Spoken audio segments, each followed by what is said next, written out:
சிலர் ஏன் இவ்வளவு விரைவாக வெற்றி பெறுகிறார்கள், மற்றவர்கள் ஏன் தங்கள் வாழ்நாள் முழுவதும் போராடுகிறார்கள் என்று நீங்கள் எப்போதாவது யோசித்ததுண்டா? இன்று பண்டைய உபநிடதங்களில் மறைந்திருக்கும் ஒரு ஆழமான ரகசியத்தை நான் உங்களுக்குச் சொல்லப் போகிறேன். அது உங்கள் கண்ணோட்டத்தை முற்றிலுமாக மாற்றிவிடும். இது ஒரு சாதாரண கதை அல்ல, இது உங்கள் மனத்திற்குள்ள இருக்கும் மிகப்பெரிய உண்மை. எனவே இந்த வீடியோவை இறுதி வரை பார்க்க தவறாதீர்கள். ஒரு காலத்தில் ஒரு பயணி நீண்ட பயணம் மேற்கொண்டிருந்தார். நடந்து செல்லும்போது அவர் வழிதவறி அடர்ந்த மற்றும் மர்மமான ஒரு காட்டிற்குள் வந்து சேர்ந்தார். அவர் பசியாலும் தாகத்தாலும் மிகவும் களைத்து போயிருந்தார். அப்பொழுது அவர் ஒரு பெரிய நிழல் தரும் மரத்தைக் கண்டார். அவர் மிகவும் களைப்பாக இருந்ததால் யோசிக்காமல் அதன் அடியில் படுத்து ஆழ்ந்த உறக்கத்தில் ஆழ்ந்தார். அது ஒரு சாதாரண மரம் அல்ல, அது தேவலோகத்தின் கற்பவிருட்சம். கற்பவிருட்சம் அதாவது ஒரு மாயாஜால மரம். அதன் கீழ் நீங்கள் எதை கற்பனை செய்தாலும் அது உடனடியாக உண்மையாகிவிடும். ஆனால் அந்த களைப்புற்ற பயணிக்கு அது தெரியாது. சில மணி நேரங்கள் கழித்து அவன் கண்விழித்த போது அவனுக்கு கடுமையான பசியாக இருந்தது.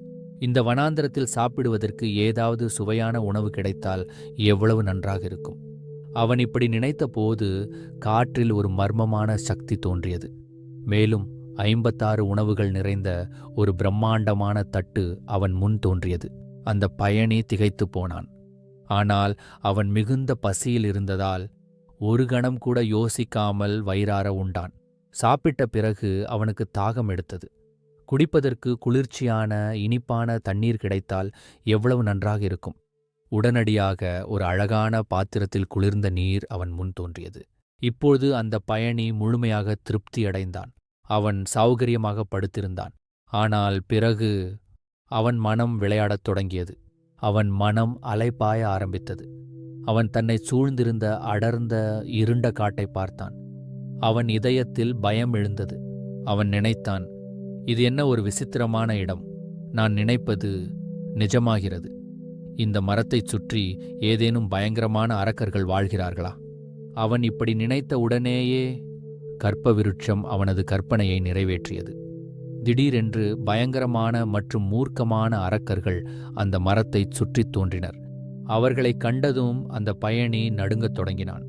பயத்தால் நிறைந்த அவன் மனதில் தோன்றிய கடைசி எண்ணம், ஐயோ கடவுளே, இந்த அரக்கர்கள் இப்போது என்னை கொன்று விடுவார்கள் என்பதுதான். அந்த கற்பவிருட்சம் இந்த கடைசி எண்ணத்தை உண்மையாக்கியது. இந்த கதை ஒரு கற்பனை கதை போல தோன்றலாம், ஆனால் உண்மை என்னவென்றால் இந்த கற்பவிருட்சம் ஒரு புராண மரம் அல்ல. இந்த கற்பவிருட்சம் நமது ஆழ்மனம்.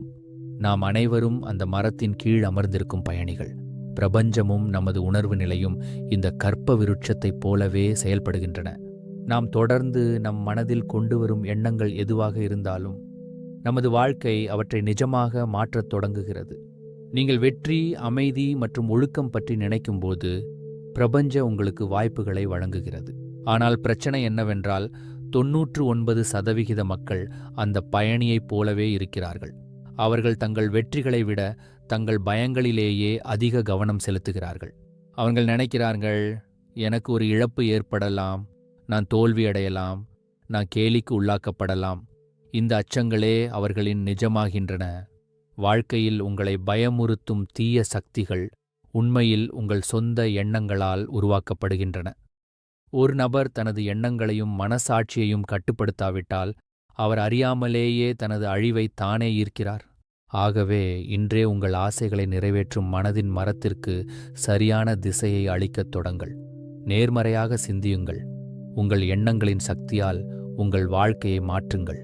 இந்த வீடியோ உங்களுக்கு பிடித்திருந்தால் லைக் செய்யுங்கள், பகிருங்கள்.